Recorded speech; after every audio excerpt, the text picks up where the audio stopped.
तो कल हम लोगों ने क्या पढ़ लिया था? हाँ, उसमें लास्ट हेडिंग क्या थी हमारी? मिश्र धातुएं। तो हम लोग कल मिश्र धातुएं पढ़ चुके थे। आज जो है हम लोग आगे पढ़ेंगे ECS, यानी कि इसको सक्रियता श्रेणी भी कहते हैं, हिंदी में वैद्युत रासायनिक श्रेणी भी कहते हैं, इंग्लिश में इलेक्ट्रोकेमिकल सीरीज होती है, यानी कि ECS। ठीक है, इसको पढ़ेंगे और इससे आप मान के चलिए कि 100% प्रश्न जो है जरूर आएगा। किसी भी फॉर्म में आए, लॉन्ग में आएगा तो पूरी श्रेणी बनवा लेगा, शॉर्ट में आएगा तो एक न्यूमेरिकल आएगा कि कौन किसको विस्थापित कर सकता है या नहीं, या ऑब्जेक्टिव आएगा। मतलब 100% आना ही आना है, तो इसको तो लर्न कर ही लेना है। और ये आपका इंटर में भी है, हाई स्कूल से चलता है, इंटर में भी इससे प्रश्न आता है। ठीक है, तो बहुत इंपॉर्टेंट है, इसको समझ लेना है। तो ये जो हमारी विद्युत रासायनिक श्रेणी होती है, ये होती क्या है? तो ये श्रेणी वो चीज होती है जिसमें जो है सभी तत्वों को, मोस्टली जो तत्व हैं उनको रखा गया है उनके सक्रियता के घटते हुए क्रम में। यानी कि सबसे ऊपर ऐसे तत्व रखे जाएंगे जो ज्यादा सक्रिय हैं, उससे नीचे उससे कम, उससे नीचे उससे कम, इस तरीके से। यानी कि तत्वों की जो सक्रियता श्रेणी है उसके घटते हुए क्रम में रखा गया है। यानी कि जो सबसे ऊपर होगा वो सबसे ज्यादा पावरफुल यानी क्रियाशील होगा, उससे नीचे वाला उससे कम क्रियाशील होगा। तो ये चीज है। तो इसके बारे में 2 लाइनें लिखिए वैद्युत रासायनिक श्रेणी के बारे में। लिखिए, वह श्रेणी जिसमें तत्वों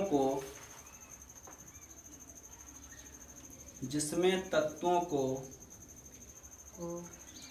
उनकी सक्रियता के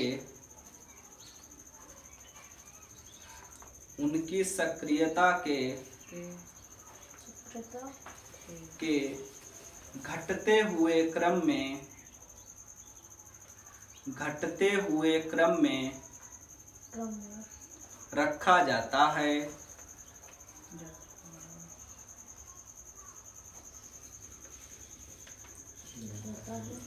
विद्युत रासायनिक श्रेणी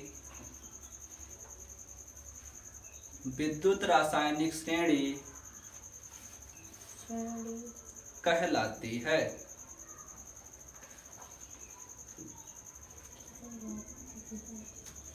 इसको सजातीय श्रेणी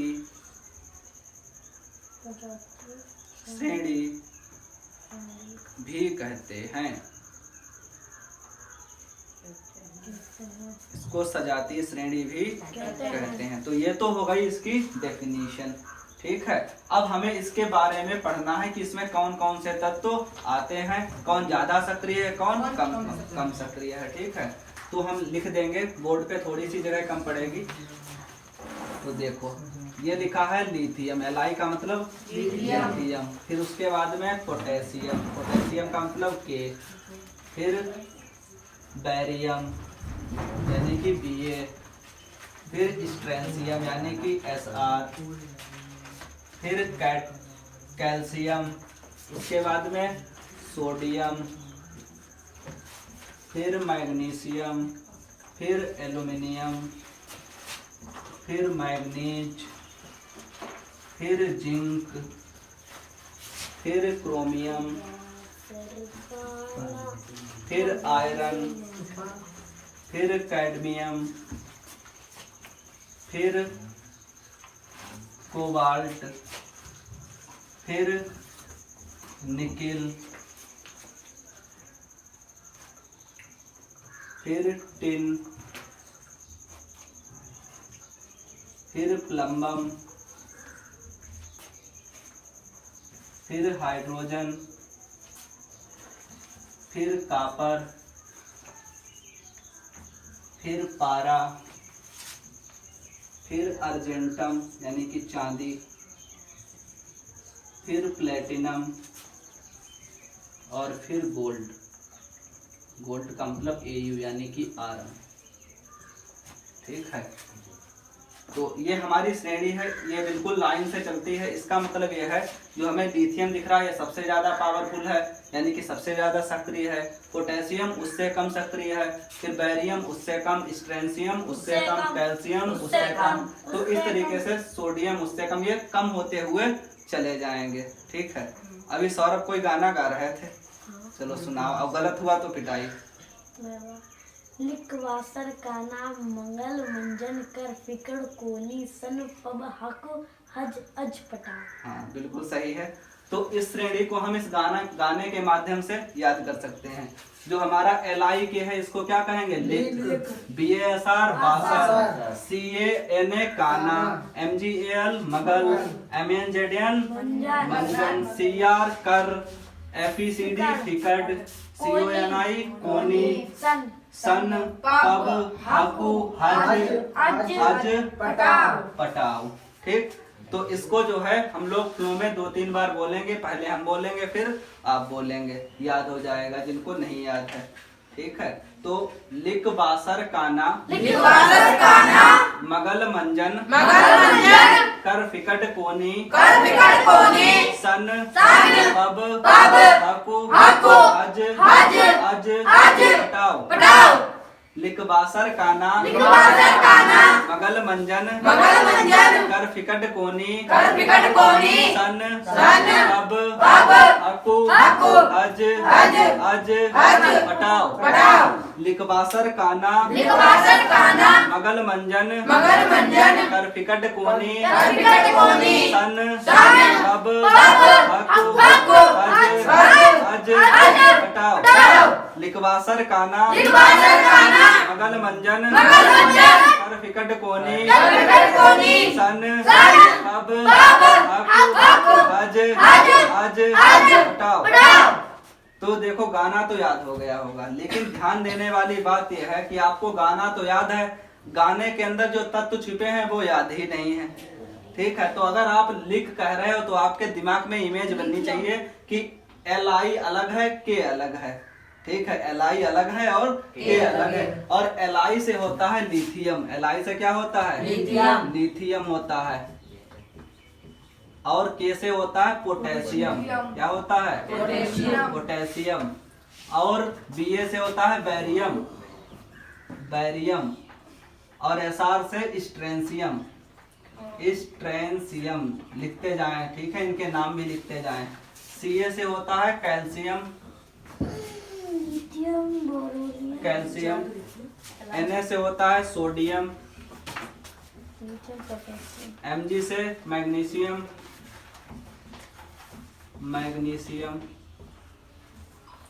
Al से एल्यूमिनियम, Mn से मैग्नीज, Zn से जिंक, Cr से क्रोमियम, Fe से आयरन, Cd से कैडमियम, Co से कोबाल्ट, Ni से निकल, Sn होता है टिन, Pb होता है प्लम्बम, H से होता है हाइड्रोजन, Cu से होता है कॉपर, Hg होता है मरकरी, और इसको कहते हैं पारा। इसको पारा भी कह सकते हैं और मरकरी भी कह सकते हैं, मरकरी। ठीक है। और ये पारा वही होता है जो थर्मामीटर में लगा होता है। और ये पारा के विषय में एक बात और है, पारा एक द्रव धातु होती है। मोस्टली हम क्या देखते हैं कि धातुएं ठोस होती हैं, जैसे हमने लोहा ले लिया, तांबा ले लिया, पीतल ले लिया, ये सारी धातुएं हैं ठोस होती है ना, सॉलिड। लेकिन जो हमारा पारा है ये द्रव अवस्था में होता है, लेकिन ये कैसी है? धातु है। तो ये द्रव अवस्था में धातु होती है पारा। ये भी क्वेश्चन आ जाता है आपके एग्जाम में। Ag होता है अर्जेंटम यानी कि चांदी, ये होती है चांदी। और Pt होता है प्लेटिनम। और Au होता है गोल्ड। यानी कि इसको आरम कहते हैं, और ये होता है फेमस नाम है इसका गोल्ड। AU से आरम, फेमस नाम है इसका गोल्ड। ठीक है, तो ये श्रेणी हमने समझ ली है। ठीक है, अब इस पर प्रश्न कैसे आएगा, प्रश्न आना भी पता होना चाहिए कि कैसे आएगा, ये भी जरूरी है। तो हमसे पूछा जाएगा कि लिथियम अधिक सक्रिय है या बैरियम, तो आप क्या बताओगे? लिथियम। लिथियम, क्योंकि लिथियम जो है श्रेणी में पहले आता है, यानी कि ऊपर आता है। अच्छा, कैडमियम ज्यादा सक्रिय है कि निकेल? क्या है? कैडमियम। ठीक है, प्लम्बम ज्यादा सक्रिय है कि गोल्ड? प्लम्बम। लिथियम ज्यादा सक्रिय है कि गोल्ड? लिथियम। अच्छा, ये तो इस तरीके से प्रश्न आएगा कि कौन ज्यादा सक्रिय है। दूसरे तरीके का प्रश्न क्या आएगा कि कौन किसको विस्थापित कर सकता है, यानी कि जो ज्यादा सक्रिय होगा वो कम वाले को विस्थापित कर देगा। यानी कि जो तगड़ा बंदा होता है तो आता है क्लास में, हटो हटो साइड में हटो, हमें बैठने दो, होता है। तो ये है सक्रियता की निशानी। तो जो ज्यादा सक्रिय होगा वो दूसरे को वहां से हटाने का प्रयास करेगा। तो देखो यहाँ पर हमने आपको विस्थापन अभिक्रिया पढ़ाई थी, अम्ल क्षार लवण में पढ़ाई थी। हाँ, रासायनिक अभिक्रिया वाले चैप्टर में। तो उसमें हमने आपको विस्थापन अभिक्रिया में एक एग्जाम्पल दिखाया था कि आयरन जो है कापर सल्फेट के विलयन से कापर को विस्थापित कर देता है। तो आयरन ने किसको विस्थापित किया? कापर को। आयरन ने किया कापर को विस्थापित। अब आप देख लो, ये रहा हमारा आयरन, ठीक, और कापर देखो ये रहा हमारा कापर। तो अधिक सक्रिय कौन है?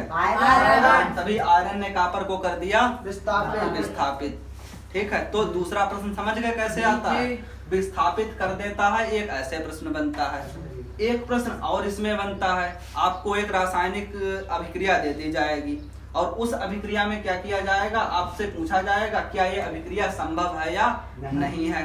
तो उसमें अगर सही सही लिखा है, जैसे आयरन कापर को विस्थापित कर रहा है तो सही है। अब उस अभिक्रिया में दिखा रहा है कापर ने आयरन को विस्थापित कर दिया, तो बात गलत है, तो संभव नहीं है। तो उसके हम एग्जाम्पल देखते हैं कि कैसे आपसे अभिक्रियाएं पूछी जाएंगी, संभव है या नहीं है। ठीक है, उसके एग्जाम जो बनेगा अभिक्रियाएं संभव है या नहीं, ऐसा प्रश्न बनेगा। तो कुछ भी नहीं करना, डरना नहीं है, सिंपल। ये देखो यहाँ पर Hg है, यानी कि हाइड्रोगेरियम होता है, ये पारा होता है।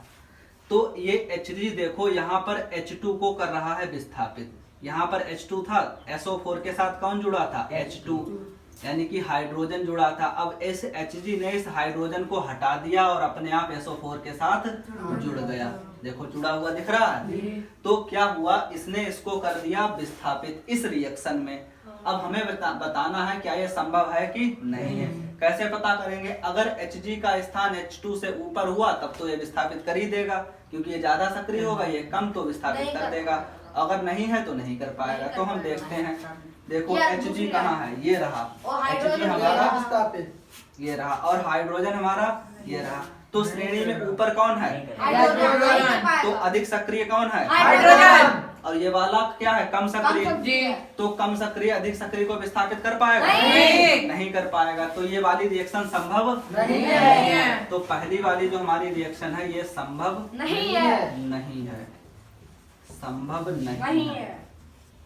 अब अगली रिएक्शन देखो, यहाँ देखो कापर है, कापर सिल्वर को विस्थापित कर रहा है। देखो NO3 के साथ कापर जुड़ गया और सिल्वर को इसने अलग निकाल दिया। तो क्या कर रहा है, कापर इस सिल्वर को विस्थापित कर रहा है। देखो कापर ये रहा है और सिल्वर Ag ये रहा। तो ऊपर कौन है? कापर। अधिक सक्रिय कौन है? कम सक्रिय को विस्थापित कर देगा। तो ये वाली रिएक्शन संभव है। तो इसी से आपके इतने प्रश्न बन जाएंगे। एक छोटी सी बात और है, वो भी बता देते हैं। जो आपके श्रेणी में, इस श्रेणी में ऊपर होते हैं, जैसे कि ये क्रोमियम ऊपर है, आयरन नीचे है, फिर कैडमियम है। तो जो जितना ज्यादा ऊपर होगा उसका मानक इलेक्ट्रोड विभव उतना ही ज्यादा निगेटिव होगा, उसका मानक इलेक्ट्रोड उतना ही ज्यादा निगेटिव होगा। और जो जितना ज्यादा निगेटिव होगा वो उतना ही ज्यादा पावरफुल होगा। किसमें? मानक इलेक्ट्रोड जो हमारी सीरीज है, इस वाली सीरीज में। तो ये आपके सिलेबस में नहीं, लेकिन कभी कभार अगर प्रश्न पूछ दे तो ये चीज ध्यान रखना कि जो जितना ज्यादा निगेटिव मानक इलेक्ट्रोड विभव होगा उतना ही ज्यादा पावरफुल, और सबसे ऊपर जो होगा उसका सबसे ज्यादा निगेटिव। अच्छा, हाइड्रोजन जो होता है इसका मानक इलेक्ट्रोड विभव 0 होता है और इसके बाद में प्लस वाले शुरू हो जाते हैं, मतलब आगे के जितने मानक इलेक्ट्रोड विभव होंगे वो प्लस वाले हो जाएंगे। ठीक है, ये इंटर में आता है मोस्टली, आपके में नहीं पूछा जाएगा, अगर एक्सेप्शन केस हो जाए, अगर पूछ लिया जाए तो आपको पता होना चाहिए। ठीक है, तो ये रहे हमारे जो ईसीएस से संबंधित जितने भी प्रश्न थे वो इससे बाहर नहीं आएंगे और इससे प्रश्न आना बिल्कुल 100% तय है। ठीक, तो अब हम आगे पढ़ेंगे संचारण। क्या जीरो क्या है हाइड्रोजन का? ये इसका मानक इलेक्ट्रोड विभव है, 0 है इसका मानक इलेक्ट्रोड विभव, ये आप इंटर में पढ़ेंगे। मानक इलेक्ट्रोड विभव, ये जो श्रेणी होती है ये पूरी मानक इलेक्ट्रोड विभव के हिसाब से ही सजाई जाती है, यानी कि जो सबसे ऊपर होता है वो सबसे ज्यादा निगेटिव, फिर कम, फिर कम, फिर कम, फिर यहाँ तक आते आते 0 हो जाता है, फिर प्लस में शुरू होता है, ये वाला प्लस, फिर ये उससे ज्यादा प्लस, ये उससे ज्यादा, इस तरीके से आगे चलता रहता है। ठीक है, तो अब आप हेडिंग डालिए संचारण। संचारण, संचारण का मतलब क्या होता है? जंग लगना होता है। जैसे जब जंग लग जाती है लोहे में तो लोहे का क्या हो जाता है? क्षरण होने लगता है, गल जाता है। ठीक है, तो ये लोहे में भी होता है, चांदी में भी होता है, जैसे चांदी काली पड़ जाती है, होता है ऐसा। हाँ, तो ये होता है संचारण, यानी कि जंग लगना इसको। तो देखो दूसरे में क्या है, लंबे समय तक आर्द्र वायु में रहने पर लोहे पर भूरे रंग के पदार्थ की परत चढ़ जाती है, जिसे जंग कहते हैं। आप लोगों ने कई बार देखा होगा जंग लगा हुआ लोहा। ठीक है, तो क्या होती है? आर्द्र वायु होती है, लोहा खुले में पड़ा रहता है और जंग खा जाती है उसको। अब देखो इसके बचाव कैसे करेंगे। नंबर 1 पेंट करके, नंबर 2 तेल व ग्रीस लगाकर, क्रोमियम निकिल या टिन की चढ़ाकर, मिश्र धातु बनाकर। मिश्र धातु कैसे बनती है? जैसे लोहा लिया, लोहे पे जंग लगती है तो लोहे में क्रोमियम मिला दिया तो साइकिल का जो हैंडल चमक मारता है उस पर जंग भी नहीं लगती, शाइनिंग भी अच्छी हो गई। तो क्या है? मिश्र धातु बना दिया, जंग लगने का कोई खतरा ही नहीं। स्टील बना दिया लोहे से, जंग लगने का कोई खतरा ही नहीं है। तो ये सारी चीजें हैं, तो आप समझ गए हैं बचाव और संचारण से संबंधित चीजें। क्वेश्चन आ जाएगा, कर दोगे? गालक क्या होता है? वे पदार्थ जो अयस्क में उपस्थित अशुद्धियों को गलाकर अलग कर देते हैं गालक कहलाते हैं। ये बात उस समय की है जब धातु का निष्कर्षण हो रहा है तो उसमें बहुत सारी अशुद्धियां भी होती हैं, तो उन अशुद्धियों को दूर करने के लिए हम उसमें गालक मिला देते हैं। तो गालक ने क्या किया? उन अशुद्धियों को गलाया और गलाकर अलग कर दिया। तो यही काम है गालक का। और गालक जिन अशुद्धियों को अलग करता है उनको हम लोग कहते हैं धातुमल। धातुमल कहते हैं। ठीक है, वेरी शॉर्ट में आएगा तो यहाँ से आप कर पाएंगे। ठीक है, अब जो है आज की क्लास यहीं तक है। उससे पहले रुक जाइए, उससे पहले आपको कुछ पॉइंट लिखाते हैं। पॉइंट में क्या है? पॉइंट बनाइए। तो पॉइंटों में क्या है? ऐसी धातु जो कमरे के ताप पर द्रव होती है क्या कहलाती है? मरकरी, यानी कि Hg। वह धातु जो आसानी से चाकू से काटी जाती है उष्मा की सबसे अच्छी चालक, उष्मा की कुचालक। और जो मुद्रा मिश्र धातु होती है उसमें कापर कितना है? फास्फोरस 1%। तो इस प्रकार ये चैप्टर आपका कंप्लीट हो गया। ठीक है, कल हम लोग नेक्स्ट चैप्टर पढ़ेंगे। जय श्री राम। कल क्लास